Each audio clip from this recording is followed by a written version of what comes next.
नमस्कार, मैं श्रेया। शिक्षा की बात हर शनिवार के इस साप्ताहिक कार्यक्रम में आप सभी शिक्षक प्रेमियों का हार्दिक स्वागत करती हूं। हर शनिवार की तरह एक बार फिर आप सभी शिक्षकों के द्वारा पूछे गए सवालों के साथ हमारे बीच मौजूद हैं शिक्षा विभाग के अपर मुख्य सचिव doctor S Siddharth sir. Sir, बहुत बहुत स्वागत है आपका। सर, आज का जो सबसे पहला सवाल है जिला पुरुषों के ट्रांसफर से संबंधित है। नमस्कार एससीए सर, मेरा प्रश्न अंतर जिला पुरुषों के ट्रांसफर से संबंधित है। पिछले एपिसोड 13 में सर आपने कहा था कि केवल अंतर जिला महिलाओं का लिस्ट आना बाकी है, तो क्या अंतर जिला पुरुषों का ट्रांसफर नहीं होगा, और अगर होगा तो कब तक उम्मीद कर सकते हैं? देखिए, आपको जानकर ही होगा कि आज हम लोगों ने करीब 1,30,000 टीचर्स का हम लोगों ने विद्यालय में पोस्टिंग की प्रक्रिया शुरू की है। हम लोगों को करीब 1,90,000 आवेदन पत्र प्राप्त हुए थे और 1,30,000 का एक्चुअल स्कूल अलॉटमेंट शुरू हुआ है। ये पूरी प्रक्रिया करीब 15 दिन लगेगा और डीओ सब इसी में लगे हुए हैं। डीओ को ये काम दिया गया है और कर रहे हैं। ये बात मैंने कभी नहीं कहा कि पुरुषों का स्थानांतरण नहीं होगा, और जैसा कि आप आंकड़ों से देखते हैं कि करीब इसमें भी हम लोगों ने करीब 8 से 9,000 पुरुषों का नाम इसमें शामिल किया है, पुरुष टीचर। देखिए, जब भी स्थानांतरण किया जाता है तो 2-3 बातों का बहुत ध्यान रखा जाता है। इतनी बड़ी संख्या एक तो है, 1,90,000 है और आवेदन पत्र हैं। हम लोग 2-3 चीज़ें देखते हैं। पहले तो है वैकेंसी होनी चाहिए, जहाँ पे टीचर मांग रहे हैं वहाँ वैकेंसी होनी चाहिए। और दूसरा ये देखते हैं कि जो हमारा इंटर डिस्ट्रिक्ट जो स्टूडेंट टीचर रेशो है, मतलब जो छात्र और टीचर अनुपात है, उसको भी हम लोग ध्यान देते हैं। अभी तक जो ट्रांसफ़र हुए हैं करीब वो 1,30,000 का जो जिला आवंटन किया गया है, अगर उस आंकड़े को देखेंगे तो आपको आश्चर्य होगा कि ऐसे भी ज़िले हैं जहाँ 20 छात्र पे एक टीचर हैं, और ऐसे भी ज़िले हैं जहाँ 44 छात्रों पे एक टीचर हैं। तो आप देखिएगा कि पूरे राज्य में कितना, मतलब इस अनुपात में भी अंतर आ गया है कि एक तरफ 20 छात्र पे एक टीचर हो गए, एक तरफ 44 छात्र में टीचर हो गए। भाई इस कारण से हुआ है क्योंकि जो टीचर उन जिलों में थे जहाँ पे 44 छात्र पर टीचर थे, वो सब ऐसे जिलों में चले गए हैं जहाँ पे पहले ही टीचर बहुत ज़्यादा थे। तो एक तो हम लोगों को ये मेंटेन करना पड़ता है। पूरे राज्य का औसतन है 30 छात्र पर टीचर हैं। तो हम लोग को ये नियंत्रण रखना पड़ता है कि ऐसा ना हो कि अचानक एक जिला ऐसा हो जहाँ पे 10 छात्र हो जाएंगे एक टीचर पे। और जैसे ही ये ट्रांसफर्स होते हैं, देखिए एक चीज़ आपको सभी को सोचना भी चाहिए कि जहाँ से टीचर हटते हैं वहाँ स्कूल बंद भी होने लग जाते हैं। मतलब क्योंकि टीचर की कमी हो जाती है, जहाँ पे 5 टीचर थे अब 2 टीचर हो जाएंगे, तो स्कूल भी बंद होने लगते हैं। तो एक और जहाँ पे टीचर्स की अपनी व्यक्तिगत समस्याएं हैं, वहाँ पे सभी को छात्रों की भी समस्याओं को समझना चाहिए। मतलब छात्र भी, मतलब जहाँ उसको 5 टीचर आज थे, जैसे ही वो टीचर स्थानांतरण होकर चले जाएंगे उसके बाद 2 टीचर बच जाएगा, और वही 5-6 क्लासेस जो हैं वो अब 2 टीचर पढ़ाएंगे। तो कितना कठिनाई छात्र को होगा। तो ये सब देखते हुए हम लोग करते हैं। फिर भी हम लोगों ने 1,30,000 टीचर्स अकोमोडेट किए हैं, और सबसे ज़्यादा जो हम लोग का प्रेशर है, जो सबसे ज़्यादा टीचर्स का स्थानांतरण का जो दबाव है, वो है पटना जिला में। और पटना जिला में इतना ज़्यादा दबाव है, ऐसा लगता है जैसे, मतलब एक अनुमान हम कहेंगे कि 15,000 टीचर जो हैं और पटना की तरफ जिला का ऑप्शन दे चुके हैं। तो इतनी बड़ी संख्या में जैसे ही 15,000 टीचर हम लोग अकोमोडेट करने की कोशिश करते हैं, तो आप अनुमान लगा सकते हैं कि मतलब स्टूडेंट और टीचर रेशो पूरे राज्य का कितना मतलब अजीब हो जाएगा। तो हम लोग कोशिश कर रहे हैं। हम लोग जहाँ जहाँ पुरुषों ने मांगा, जहाँ पर वैकेंसीज थी, जहाँ जहाँ टीचर्स कम थे, हम लोगों ने वहाँ जिलों में पुरुषों को भी हम लोगों ने अकोमोडेट किया। अभी उनके इनबॉक्स में दिख नहीं रहा होगा, 1-2 दिन में वो भी पुरुषों में भी दिख जाएगा। तो धीरे धीरे जैसे जैसे वैकेंसीज आती जाएंगी या हम लोग को दिखने लग जाएंगी, हम लोग करेंगे। तो मैंने कभी ये नहीं कहा कि पुरुषों का नहीं करेंगे, हम केवल यही एक कंस्ट्रेंट है कि हम लोग शिक्षक छात्र अनुपात देखते हैं और वैकेंसी देखते हैं, और जैसे जैसे होगा होगा। लेकिन टीचर्स को भी समझना चाहिए कि छात्रों पर क्या गुजरती है और कितना कष्ट हमारे छात्रों पर होता है। सर, अगला सवाल है, आदरणीय अपर मुख्य सचिव, शिक्षा विभाग पटना बिहार, ज्ञातव्य है कि आपके द्वारा गठित समिति के निर्देशानुसार पिछले अप्रैल माह में लगभग 17,000 के आसपास शिक्षकों के स्थानांतरण हेतु जिला आवंटित कर दिया गया है, परंतु विद्यालय आवंटन की प्रक्रिया अभी भी अपूर्णता की ओर है। महोदय, अनेकानेक शिक्षक व शिक्षिका के पुत्र व पुत्री का नामांकन नए सत्र में नए विद्यालय में होने हैं। विद्यालय आवंटन की प्रतीक्षा में टकटकी लगाए बैठे अनेक शिक्षक व शिक्षिका अपने पुत्र पुत्री और प्रतिपाल्य का नामांकन नहीं करा पा रहे हैं। महोदय से विनम्रता पूर्वक अनुरोध है कि जिन शिक्षक व शिक्षिका का जिला आवंटन हो चुका है उन्हें यथाशीघ्र विद्यालय आवंटित कराने की महती कृपा करें। आपका ही अपना सेवक। देखिए, ये ज़रूर है कि थोड़ा विलम्ब हुआ है सभी को अपना विद्यालय अलॉटमेंट का, लेकिन मैं चाहूँगा कि सभी शिक्षकों को इसकी प्रक्रिया की भी थोड़ी जानकारी देना चाहता हूँ कि किस प्रकार कितना कठिन होता है ये स्कूल आवंटन का प्रक्रिया। देखिए, अगर कोई नया टीचर आता है, जैसे TRE 3 आपने देखा होगा, हम लोगों ने प्रखंड मांगा और सबको अलॉट कर दिया। ये बहुत सिंपल प्रक्रिया है कि नया टीचर आया और उसको स्कूल में। लेकिन यदि कोई TRE 1 और TRE 2 जिसको पूर्व में पहले ही स्कूल आवंटित है और वो ऑलरेडी पदस्थापित है, स्कूल में संचालित है, उसका ट्रांसफ़र सबसे डिफिकल्ट काम है, क्योंकि उसको उस स्कूल से हटाना है, दूसरे स्कूल में ले जाना है, और 38 जिलों से टीचरों को चलना है, मतलब शिफ्ट होना है, और 38 जिलों में पोस्टिंग करना है। मतलब आप अगर उस शीट को देखेंगे, जब शीट देखते हैं तो बिल्कुल भयावह दिखता है। 1,90,000 टीचर जो पूर्व में किसी व्यवस्था से पोस्टेड थे और अपने अपने जिलों में पोस्टेड थे, कोई भी ऑर्डर से, जिस भी ऑर्डर से हो, रैंडम कर दिया गया हो या अन्य है, उस पूरी व्यवस्था को जब हम लोग फिर एक बार रिकैलकुलेट करते हैं और ऑप्शन के हिसाब से 1,90,000 अभ्यावेदन में से हम लोग करीब 1,30,000 हम लोग निकाल पाए हैं। 1,30,000 का मतलब ये है कि 1,30,000 टीचर इधर से उधर जा रहे हैं, मतलब स्कूल से दूसरे स्कूल जा रहे हैं, ये टीचर उधर से उधर जा रहा है।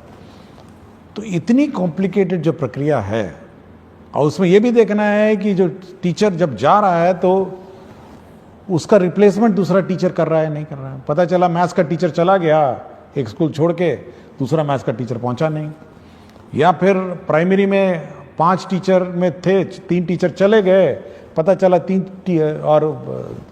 टीचर रिप्लेस नहीं हुए। तो एक किसी स्थापित व्यवस्था जिसमें पहले से ही किसी व्यवस्था में पोस्टिंग TRE 1 TRE 2 हो गया हो या अन्य जो पोस्टिंग हो गया हो, उस पूरे पोस्टिंग व्यवस्था को फिर से अभ्यावेदन के हिसाब से मतलब उनके प्लेस ऑफ पोस्टिंग को परिवर्तित करने में बहुत मेहनत लगता है, और ये केवल एक सॉफ्टवेयर के माध्यम से ही हो सकता है कि लोग अपना करेंगे। और हम लोगों ने काम शुरू कर दिया, जैसे कि मैंने पहले प्रश्न में बताया, और सभी को 23 से 30 तक नए स्कूल में ज्वाइन करना होगा, और 20 तारीख को सभी के ई-शिक्षा कोश के जो ऐप है, जो उनका वेबसाइट है, उसमें आपको ट्रांसफ़र ऑर्डर मिल जाएगा, और इसी हिसाब से वो अपना प्लानिंग कर सकते हैं। लेकिन टीचर्स को ये समझना चाहिए कि एक स्थापित पोस्टेड व्यवस्था जहाँ पे पहले ही पोस्टिंग हो गई हो, और जहाँ पर मेरे ख्याल से बहुत सारे टीचर ऐसे भी थे जो सोचे भी नहीं होंगे कि 3 साल पहले इनका ट्रांसफ़र हो सकेगा, और ये उम्मीद नहीं होगी, लेकिन हम लोगों ने उन संवेदनशील होकर उनसे आवेदन पत्र लिए, उनके कष्ट समझे, और हम लोगों ने कहा कि नहीं, हम लोग जहाँ तक संभव हो करेंगे, और हम लोगों ने 1,30,000 टीचर्स का सिलेक्शन किया और पोस्टिंग कर रहे हैं। और जो बच गए हैं वह भी निराश नहीं हो। हम लोग बाद में अब फिर रिकैलकुलेट करेंगे, जब सब टीचर्स पोस्टेड होंगे एक बार रिकैलकुलेट करेंगे और फिर इसका फिर वो पोस्टिंग का फिर हम लोग प्रक्रिया आरंभ करेंगे। और मैंने ये भी कहा है कि जो छूट गए हैं किसी कारण से, पूर्व के TRE 1 TRE 2 और सक्षमता हो, वो अपना एप्लीकेशन विड्रॉ भी कर सकते हैं और रीअप्लाई कर सकते हैं, ये मैंने कहा है। तो हम लोग बहुत ही संवेदनशील रहते हैं टीचर के उद्देश्य से, बट यह भी एक बैलेंस बनाना पड़ता है। एक और टीचर के कष्ट का को ध्यान रखना पड़ता है और दूसरी ओर बच्चे का भविष्य का भी ध्यान रखना है। वो ज़्यादा इम्पॉर्टेंट है मेरे लिए। बच्चे का 2 करोड़ बच्चे को टीचर मिले, उनको पढ़ाने वाला टीचर मिले, वो हमेशा वो चिंता में रहती है। टीचर का ट्रांसफ़र बड़ा आसान काम है, लेकिन बच्चे को एक शिक्षक देना ये बड़ा डिफ़िकल्ट काम है। तो ये बैलेंस बनाकर हम लोग चलते हैं, इसलिए टीचरों को निराश नहीं होना चाहिए। सरकार संवेदनशील है और मैं चाहूँगा कि वो लोग सभी टीचर्स नए पदस्थापन स्थान पे जब जाएंगे तो नए बच्चों को पढ़ाएंगे और उनका भविष्य देखेंगे। सर, एक अनिल कुमार सिंह, प्रभारी प्रधानाध्यापक, आदर्श बालिका +2 उच्च माध्यमिक विद्यालय रामगढ़ से हैं। कहते हैं, एसीएस सर को सादर प्रणाम। आपका व्यक्तित्व संवेदनशीलता और शिक्षा में सुधार के प्रति आग्रह प्रेरित एवं प्रभावित करता है। सर, मेरे 2 सवालों में प्रथम सवाल है कि क्या विद्यार्थियों को डीबीटी के माध्यम से राशि उपलब्ध कराकर बाजार से किताबों की खरीद की व्यवस्था की जा सकती है?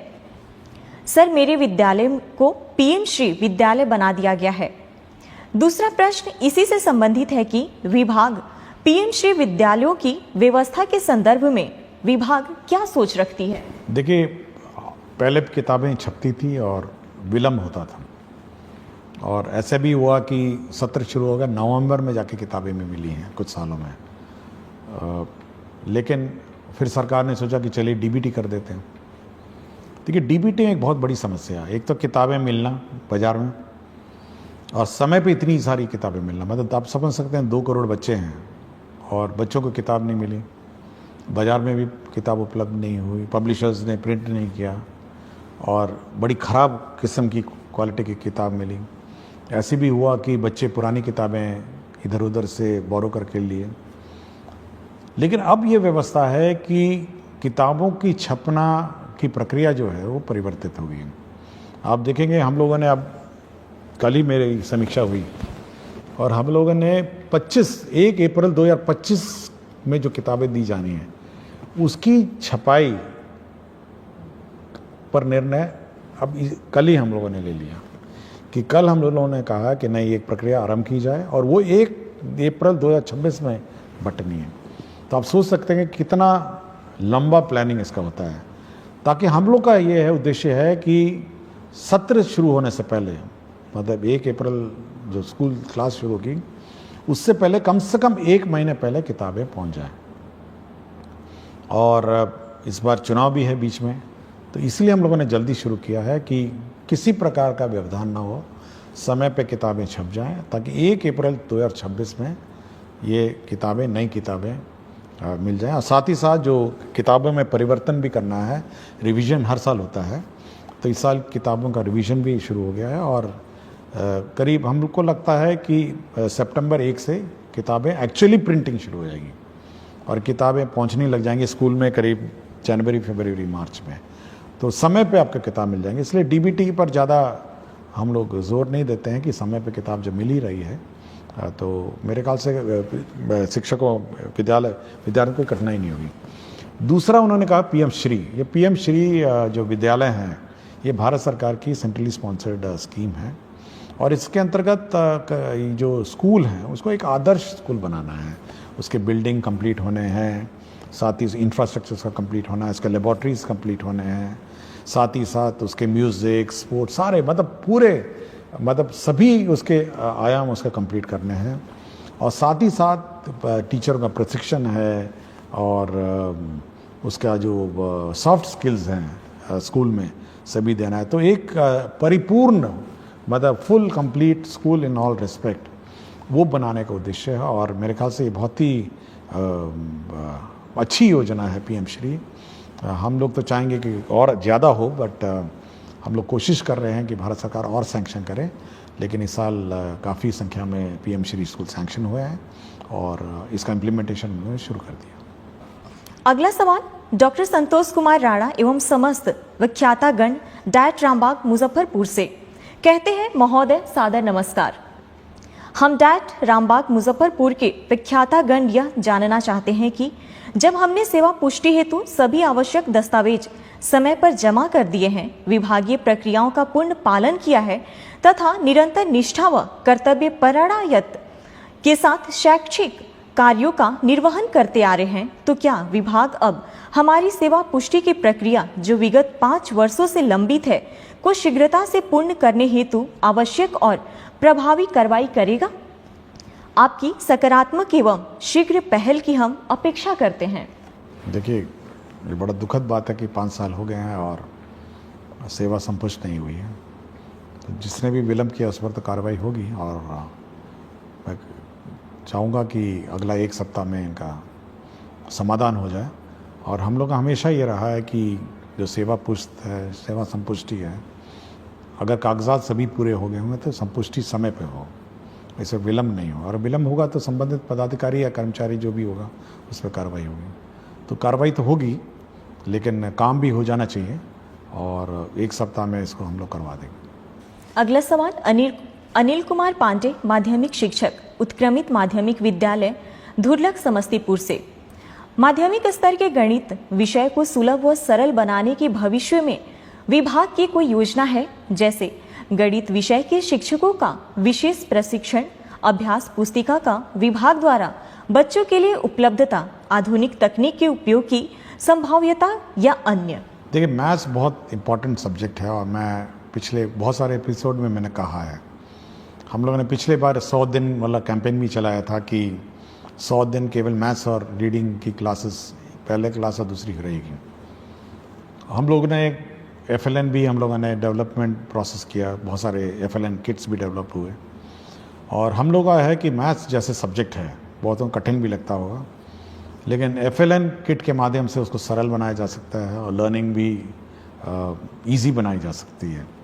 और मैं पिछली बार जब SCERT में एग्जीबिशन में गया था तो बहुत अच्छे इनोवेटिव FLN किट्स भी थे जो मैथ्स से संबंधित थे, केवल मैथ्स से संबंधित थे। और मैं चाहूँगा SCERT इसको प्रचार प्रसार करे और टीचर्स का ट्रेनिंग दे, और टीचर्स के ट्रेनिंग में कम से कम ये FLN किट्स कैसे मैथ्स पढ़ाए जाएं इस पर विशेष ध्यान दें। और साथ ही साथ SCERT में भी हम लोग इस बार जो टीचर्स ट्रेनिंग का जिस साल का सत्र है उसमें FLN और मैथ्स और रीडिंग एबिलिटीज़ बच्चों में कैसे डेवलप की जाए इस पर ट्रेनिंग पे हम लोग जोर देंगे। सर, अगला सवाल भूपेंद्र कुमार त्रिपाठी, मध्य विद्यालय कर्मा, गुरारू गया, BPSC TRE 2 द्वारा चयनित गणित विज्ञान का शिक्षक है।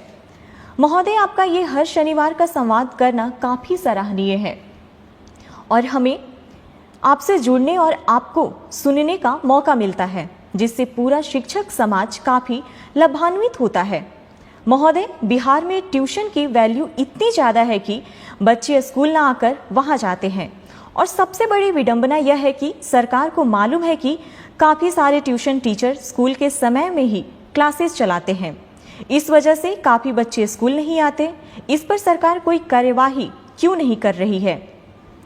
मैं पिछले साल से अब तक कई बार गांव में जाकर और पेरेंट्स टीचर मीटिंग करके लोगों को समझा चुका हूं, परंतु अभी भी बहुत सारे बच्चे रेगुलर स्कूल नहीं आते हैं। इसके लिए सरकार क्या कदम उठाएगी?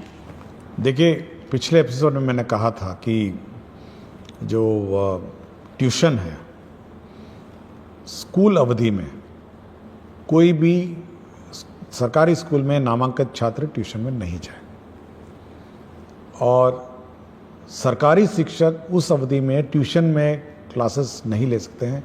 यह पूर्ण रूप से प्रतिबंधित है। और यह भी प्रतिबंधित है कि कोई भी सरकारी शिक्षक ट्यूशन नहीं पढ़ा सकते हैं, ये बिल्कुल प्रतिबंधित है।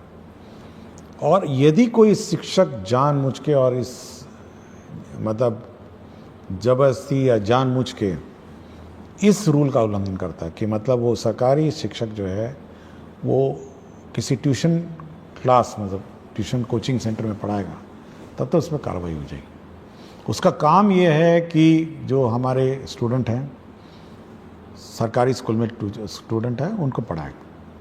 यह बिल्कुल अलाउड नहीं है कि कोई भी सरकारी टीचर किसी कोचिंग सेंटर में पढ़ाएंगे। ये मैं बिल्कुल स्पष्ट कर दिया हूँ और इस संबंध में हम लोग स्पष्ट निर्देश भी देंगे।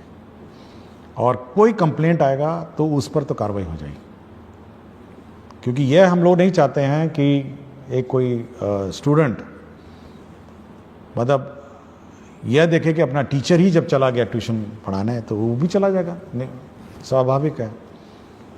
तो यह पब्लिक को भी अलर्ट होना है और बाकी टीचर्स को भी अलर्ट होना है कि किसी भी परिस्थिति में सरकारी शिक्षक ट्यूशन नहीं पढ़ाएंगे और सरकारी स्कूल में जो नामांकित छात्र हैं वह ट्यूशन सेंटर में नहीं जाएंगे। ट्यूशन अवधि में मतलब सॉरी जो स्कूल अवधि में, स्कूल का अवधि के बाद वो अपना ट्यूशन जहाँ लेना लें और प्राइवेट टीचर अपना जो पढ़ाना पढ़ाएं, वो हमको कोई आपत्ति नहीं। लेकिन ये बिल्कुल बहुत ही स्पष्ट है। और हम लोग biometric attendance, photo based attendance शुरू करने वाले हैं स्टूडेंट्स का भी। तो जल्दी जैसे लौटेंगे अपने समर वेकेशन से, तो स्टूडेंट्स का बायोमेट्रिक अटेंडेंस भी हम लोग कंपलसरी कर देंगे। तो यह हम लोग यह टॉलरेट नहीं करेंगे कि स्टूडेंट्स क्लास मिस करें, क्लास से गायब रहें या अन्यथा कहीं घूम रहे होंगे। ये बायोमेट्रिक अटेंडेंस स्टूडेंट्स का भी हम लोग समर वेकेशन के बाद शुरू कर देंगे। सर, अगला सवाल है। नमस्कार एसीएस सर, मैं राशिद आलम यूएमएस भीमाइन खैरा जमुई में उर्दू टीचर के रूप में कार्यरत हूँ। सर, मेरे स्कूल में उर्दू के स्टूडेंट हैं, उर्दू में पढ़ाई भी होती है, लेकिन एग्जाम के क्वेश्चन पेपर उर्दू सब्जेक्ट का नहीं आता है। मजबूरन संस्कृत सब्जेक्ट का एग्जाम लेना पड़ता है। कृपया इसका सॉल्यूशन कीजिए। नहीं, ये बिल्कुल गलत है और मैं ये चेक करूँगा कि उर्दू का पेपर क्यों नहीं गया। उर्दू का अगर पढ़ाया जाता है तो उर्दू का पेपर जाना चाहिए, संस्कृत का पढ़ाया जाता है तो संस्कृत जाना चाहिए। ये बिल्कुल गलत है कि उर्दू पढ़ के संस्कृत लिखेगा या संस्कृत पढ़ के उर्दू है, नहीं, ये गलत, बिल्कुल गलत। और जहाँ पर भी लापरवाही हुई है मैं इसको चेक करूँ। सर, अगला सवाल नरेश कुमार निराला जिलाधिकारी से पुरस्कृत विशिष्ट शिक्षक आदर्श प्राथमिक विद्यालय केवला से। कहते हैं, जी नमस्कार सर, शिक्षा की बात शनिवार मेरा प्रश्न है कि वर्ष 2007 में हजारों नवसृजित प्राथमिक विद्यालय खोला गया और सैकड़ों प्राथमिक को उत्क्रमित कर मध्य विद्यालय बनाया गया, जो काफी सराहनीय कार्य रहा। अभी भी बहुत से ऐसे पंचायत है जहां नवसृजित प्राथमिक विद्यालय खोलने की अति आवश्यकता है और ऐसे कुछ प्राथमिक विद्यालय भी हैं जिसे उत्क्रमित कर मध्य विद्यालय बनाने की जरूरत है। कई ऐसे उच्च माध्यमिक विद्यालय 7 वर्ष पूर्व बनकर तैयार है, लेकिन अभी भी उस भवन में कक्षाएं संचालित नहीं हो रही है। जैसे सुपौल जिला के छातापुर प्रखंड के उत्क्रमित उच्च माध्यमिक +2 विद्यालय भीमपुर का 3 मंजिला भवन जो लगभग 7 वर्ष पूर्व बनकर तैयार है, लेकिन आज भी उसमें पढ़ाई नहीं हो रही है। सरकार और विभाग नए प्राइमरी स्कूल खोलने और कुछ प्राइमरी स्कूल को मध्य विद्यालय में उत्क्रमित करने और भवन बने उच्च माध्यमिक विद्यालय में कक्षा संचालित करने पर क्या विचार रखती है? देखिए, ये जो स्कूल की बात कर रहे हैं जहाँ बिल्डिंग बन के तैयार है और संचालित नहीं है, मैंने डीओ से बात की और डीओ ने कहा कि क्योंकि जिस कारण से जब हेडमास्टर को आदेश दिया गया था उसने वहाँ अपना स्कूल शिफ्ट नहीं किया, जिसके कारण से डीओ पे जो हेडमास्टर है उस पर कार्रवाई भी हुई। और मेरा बिल्कुल स्पष्ट है, जो डीओ ने कहा कि वहाँ पे पानी जमता है या रोड का कोई इश्यूज़ है, उसने बहुत सारे कारण बताए, तो मैंने उसको स्पष्ट कहा है कि सोमवार से स्कूल शुरू हो जाना चाहिए और सोमवार से क्लास का संचालन स्कूल में हो जाना चाहिए। मैंने बिल्कुल स्पष्ट कहा है और अगर नहीं होगा तो मैं डीओ पे कार्रवाई कर दूँगा। तो ये बिल्कुल स्पष्ट है कि अगर स्कूल बनकर तैयार होगा तो शुरू हो जाना चाहिए और क्लास से शुरू हो जानी चाहिए। कोई कारण नहीं होना चाहिए कि वहाँ स्कूल नहीं हो। दूसरा है कि हम लोग अभी भी बहुत सारे कई जगह दिखते हैं कि प्राइमरी स्कूल का अभाव है। अभी हाल ही में मैं नवादा गया था, तो जो कोडरमा का बॉर्डर है, ज़िले हैं पहाड़ों पे, कुछ लोग वहाँ से आए थे और वो अपने गांव में प्राइमरी स्कूल की मांग कर रहे थे कि भाई हमारे यहाँ स्कूल होना चाहिए। तो ऐसे सब क्षेत्र जहाँ पे प्राइमरी स्कूल पहाड़ी इलाके हैं और जहाँ पे 1 किलोमीटर से कम दूरी वाले क्षेत्र हैं, तो हम लोग उस जितने भी ऐसे रिमोट लोकेशंस हैं और जहाँ पर प्राइमरी स्कूल नहीं है, जो सरकारी नॉर्म है, हम लोग का सरकारी नॉर्म है और हम लोग का सरकार का लक्ष्य है कि प्राइमरी स्कूल्स हों, और जहाँ पर भी बच्चे ज़्यादा हैं या हर पंचायत में हम लोगों ने ऑलरेडी हाई स्कूल में उत्क्रमित कर दिया है, और कोशिश करेंगे कि प्राइमरी स्कूल को भी हम लोग कम से कम मिडिल स्कूल में उत्क्रमित करेंगे। सर अगला सवाल कहते हैं, मेरा नाम संतोष कुमार, ग्राम पोस्ट सरौनी कला, थाना बिहारीगंज, प्रखंड ग्वालापारा, मधेपुरा जिला से हूँ। शिक्षा के क्षेत्र में किए गए आपके उत्कृष्ट कार्य को सादर प्रणाम सर जी। जब से बिहार में शिक्षा का पद आप और के पाठक सर जी संभाले हैं, तब से बिहार में शिक्षा के क्षेत्र में काफी सुधार हुआ है। मुझे आप पर बहुत गर्व है सर जी। महोदय से मेरा प्रश्न यह है कि जिस प्रकार से बच्चों को सर्वांगीण विकास के लिए खेलकूद एवं कला प्रशिक्षण भी अनिवार्य है, जिसमें बच्चों को खेल तो कराया जाता है किंतु कला नहीं सिखाया जाता है, जबकि शिक्षा और कला एक दूसरे का पूरक है। इस प्रकार सर जी से मेरा इच्छा यह है कि जून महीने में जो ग्रीष्मकालीन 20 रोज विद्यालय बंद रहेंगे, तो उस बीच में बेरोजगार कलाकार के द्वारा कला प्रशिक्षण, चित्रकला, मूर्तिकला, हस्तशिल्प, पेपर क्राफ्ट दिया जाए, तो बच्चों चिलचिलाते धूप से बचे रहेंगे और कला भी सीखेंगे। एक बार फिर आप मुख्य सचिव डॉक्टर एस सिद्धार्थ सर जी से सादर प्रार्थना है कि बेरोजगार कलाकार को कुछ मानदेय पर ग्रीष्मावकाश विद्यालय में कला प्रशिक्षण शुरू करने की कृपा की जाए। पूरा ईमानदारी के साथ प्रशिक्षण देंगे। इस मानदेय से हम जैसे गरीब कलाकार की आगे पढ़ाई जारी रह सके। मेरे घर की जिम्मेदारी मेरे ऊपर है। मेरे पिताजी पैर से विकलांग हैं। मेरा इच्छा है कि हम ललित कला शिक्षक बने। नहीं, सुझाव तो बहुत अच्छा है, और स्कूलों में संपर्क कैंप, टीचर्स तो सब छुट्टी पे चले जाएंगे, और जैसे कि मैंने कहा कि सभी लोग अपना ग्रीष्म अवकाश में जाएंगे, लेकिन इस प्रकार के जो स्थानीय लोकल कलाकार हैं समर कैंप्स ज़रूर चला सकते हैं गांव में। और हम लोग कुछ प्लान आउट करते हैं कि हम लोगों ने कुछ NGOs को भी कहा है समर कैंप्स चलाने को, और एक व्यवस्था विकसित करते हैं कि बाकी गांव में भी कला, म्यूज़िक, डांस और स्पोर्ट्स का समर कैंप्स चले, और आर्ट और क्राफ्ट का भी कुछ कोशिश करते हैं। लेकिन आइडिया अच्छा है और सुझाव अच्छा है, इस पर मैं कुछ वर्कआउट करता हूँ। एक सवाल है सर, नमस्ते। मैं शशिकांत कुमार, प्राथमिक विद्यालय ताती टोला, बभन गामा, जिला खगड़िया से में 2014 से शिक्षक के रूप में कार्यरत हूँ। मुझे समाज सेवा करना अच्छा लगता है। सरकार के द्वारा किसी प्रकार की योजना सरजमी तक लाना एक कठिन परिश्रम है। बदलते समय में हर व्यक्ति अपने निजी स्वार्थ के कारण सरकार के द्वारा महत्वाकांक्षी योजना को लोगों तक नहीं पहुंचा पाते हैं। सर, अब मैं राष्ट्रीय शिक्षा नीति 2020 में प्रथम कक्षा से नीचे 2 कक्षा का संचालन करने की चर्चा है, जिसमें आंगनबाड़ी प्रत्येक वार्ड में संचालित किया जाता है, और आंगनबाड़ी में 2 महिला स्टाफ सेविका और सहायिका होते हैं। छोटे बच्चों का प्रथम स्कूल आंगनबाड़ी ही होते हैं, परंतु मध्यम वर्ग के बच्चे प्ले स्कूल जाते हैं। आंगनबाड़ी में 2 महिला स्टाफ, सेविका और सहायिका का कार्य। सेविका प्रधान संचालन करता एवं सहायिका बच्चों को लाना और मध्याह्न भोजन बनाकर खिलाना।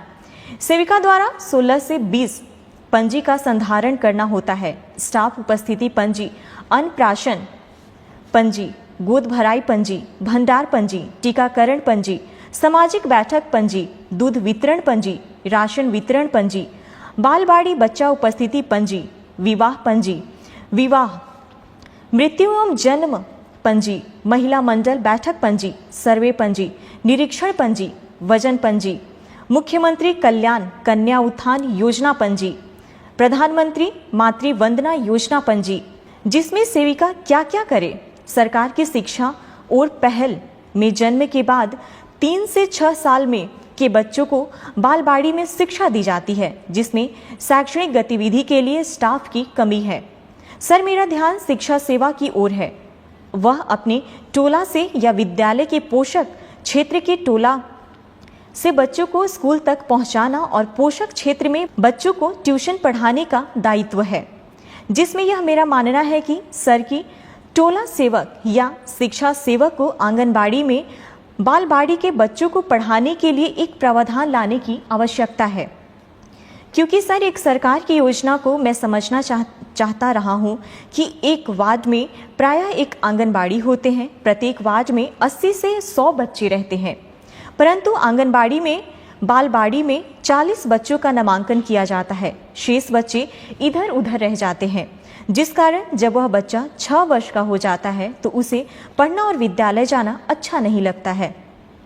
सर, अंत में मैं यह कहना चाहता हूं कि वर्तमान समय में सरकारी विद्यालय में शिक्षक की उपस्थिति ठीक ठाक हो गई है और शिक्षक सेवक को बालवाड़ी में बच्चों को पढ़ाने के लिए समय का प्रावधान लाना चाहिए। देखिए, ये ज़रूर जो सुझाव करता है, उन्होंने आंगनवाड़ी में जितने प्रतिवेदन और प्रपत्र भरने पड़ते हैं, मैं भी बड़ा आश्चर्य हुआ कि इतनी रिपोर्ट्स और कागजात किसी आंगनवाड़ी सेविका को भरने पड़ते हैं। बड़ा, मैं भी बहुत आश्चर्य रहा और बहुत अच्छा उन्होंने जानकारी दी।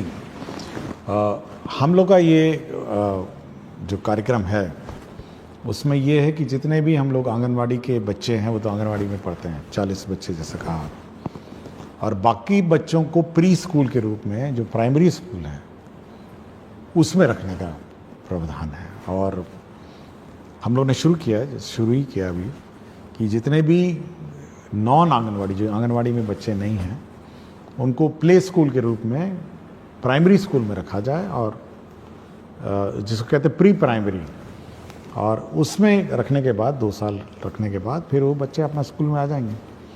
तो ये व्यवस्था करने के लिए हम लोगों ने कार्यक्रम बनाया और ऑलरेडी हम लोग बहुत स्कूल में शुरू कर चुके हैं, और मैं ज़रूर इसका रिव्यू करूँगा कि सभी प्राइमरी स्कूल्स में प्री प्राइमरी क्लासेस भी हों जहाँ पे ये सब बच्चे रहें, और साथ ही साथ आंगनवाड़ी में तो है ही हैं बच्चे, तो ये रिव्यू करूँगा। और ये अच्छा सुझाव था कि जो टोला सेवक हैं, तालीमी मरकज़ हैं और अन्य जो साधन सेवी सब हैं, तो ये सब इसमें सहयोग कर सकेंगे, और बच्चे कम से कम प्राइमरी स्कूल से पहले 2 साल पहले ही स्कूल में कम से कम 1 घंटा आएँ और बैठें और जाएँ। ये व्यवस्था हम लोग लागू करें। बहुत बहुत शुक्रिया सर। अगला सवाल एक शिक्षिका प्रखंड पोठिया किशनगंज से हैं। महोदय, मैं 14 वर्षों से प्रभार में हूँ। आए दिन बच्चों की उपस्थिति बढ़ाने के लिए नए नए नवाचार करती रहती हूँ, परंतु सहायक शिक्षकों द्वारा विद्यालय में कभी उपस्थिति को लेकर गंभीरता नहीं दिखाई देती है। क्या बच्चों के उपस्थिति की जिम्मेदार केवल प्रधान शिक्षकों की है? क्या ड्रॉप आउट हुए बच्चों को विद्यालय से जोड़ने में वर्ग शिक्षकों की कोई भूमिका नहीं? देखिए, जैसे कि कहा है कि हम लोगों ने हर क्लास के लिए क्लास टीचर अपॉइंट करने को कहा है, और उस क्लास टीचर की जवाबदेही है कि उसके जो बच्चे हैं वो सभी स्कूल आएँ और मॉनिटर उसको करना है। ये प्रधान अध्यापक का काम नहीं। प्रधान अध्यापक का काम है कि भाई वो इकट्ठा करेंगे आंकड़े, लेकिन हर क्लास का अपना इंडिविजुअल क्लास टीचर है और उसको मॉनिटर करना है कि कौन बच्चा आया, कौन बच्चा नहीं आया, और ये उसका काम है। ये नहीं कह सकता कि भाई प्रधान अध्यापक जाने कि कौन सा बच्चा आ रहा है, जा रहा है। ये हर क्लास टीचर, हर क्लास का टीचर को है। और यह भी हम लोगों ने कहा है कि उसी का काम है मिड डे मील उसको खिलाना, उसी का काम है कि वो मिड डे मील खाया नहीं खाया, अटेंडेंस चेक करना, अटेंडेंस दस्तखत करना, तो सारा काम उसी का है। तो हर क्लास का क्लास टीचर को अपनी जवाबदेही निर्धारित है और उसकी रिस्पॉन्सिबिलिटी। अगला सवाल सर, मैं सुहानी कुमारी वर्ग 7वीं कन्या मध्य विद्यालय अमला टोला में पढ़ती हूँ, लेकिन मुझे अभी तक पुस्तक नहीं मिला है। अब तो कुछ दिनों में गर्मी की छुट्टी होने वाली है, समझ नहीं आ रहा है कि बच्चे बिना पुस्तक के कैसे पढ़ेंगे। सिद्धार्थ सर से मेरी विनती है कि हम बच्चों को जल्द से जल्द पुस्तक प्राप्त करवाएं। देखिए, मुझे जब प्रश्न आया था तो मैंने टेक्स्ट बुक कॉर्पोरेशन में बात की और डीओ पटना से भी बात की, और देखिए समय पे किताब हम लोगों को उपलब्ध कराना था, क्यों नहीं हुआ ये मैं एक बार चेक करूँगा। लेकिन जहाँ तक आवेदिका का है तो ये मंडे को ये किताब इनको मिल जाएगी। लेकिन ये रिव्यू करूँगा कि समर वेकेशन से पहले कम से कम सारे बच्चों को किताब मिल जाए, ताकि समर वेकेशन में जो भी जिसको समय मिले अपना बैठ के अपना पढ़े। और ये घटना होनी नहीं चाहिए थी, बट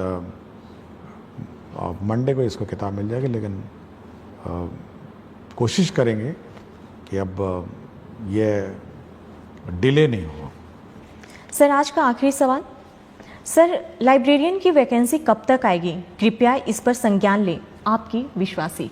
हम लोग अभी कैलकुलेशन कर रहे हैं इस पर, हम लोग देख रहे हैं कि क्या वैकेंसीज हैं और क्या है। एक बार देख लेंगे, उसके बाद इस पर निर्णय करेंगे। बहुत बहुत धन्यवाद सर। अगले सप्ताह फिर से मुलाकात होगी शिक्षा की बात हर शनिवार के साथ।